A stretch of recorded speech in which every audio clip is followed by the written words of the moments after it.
controller sat in his office listening to the noise outside. The passengers were angry. The station master came in. "There's trouble in the shed, sir.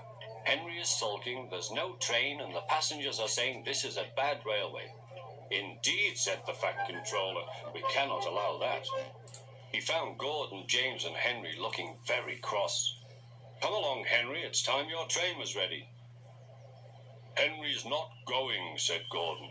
"We won't shunt like common tank engines. That was Thomas's job.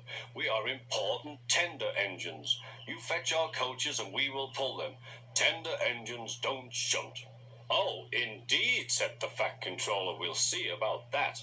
Engines on my railway do as they are told."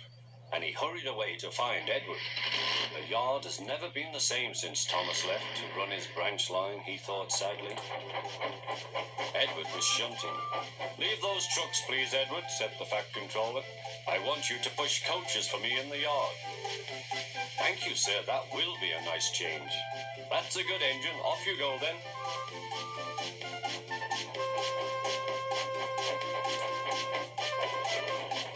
So Edward found coaches for the 3 engines, and that day the trains ran as usual.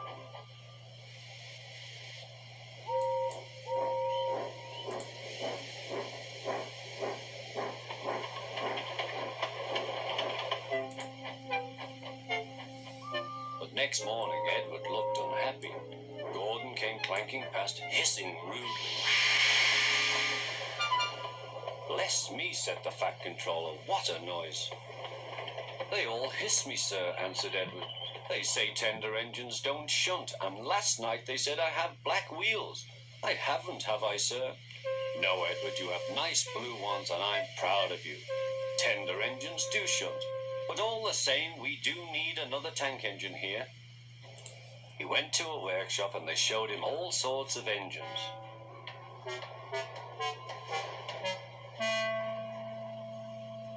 At last he saw a smart little green engine with 4 wheels.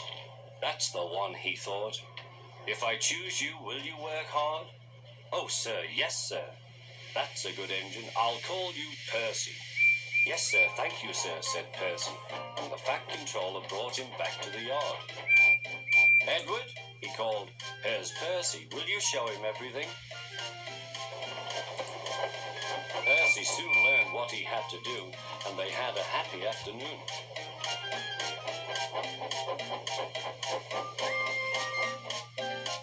Then Henry came by, hissing as usual. "Shee!" went Percy. Henry jumped and ran back to the shed. "How beautifully you wheezed him," laughed Edward. "I can't wheeze like that." "Oh," said Percy, "that's nothing. You should hear them in the workshop. You have to wheeze loudly to make yourself heard." Next morning, Thomas arrived. "The Fat Controller sent for me. I expect he wants help," he said to Edward. "Shh, here he comes," replied Edward. "Well done, Thomas. You've been quick. Listen, Henry, Gordon, and James are sulking. They say they won't shunt like common tank engines, so I have shut them up, and I want you both to run the line for a while." "Common tank engines, indeed," snorted Thomas. "We'll show them. And Percy will help too." "Oh, sir, yes, sir, please, sir," answered Percy. Edward and Thomas worked the main line, greeting each other as they passed by. Percy puffed along the branch line. Thomas was anxious about Annie and Clarabelle, but both driver and guard promised to take care of them. There were fewer trains, but the passengers didn't mind. They knew the 3 other engines were having a lesson. Gordon, James, and Henry were cold, lonely, and miserable. They wished now they hadn't been so silly.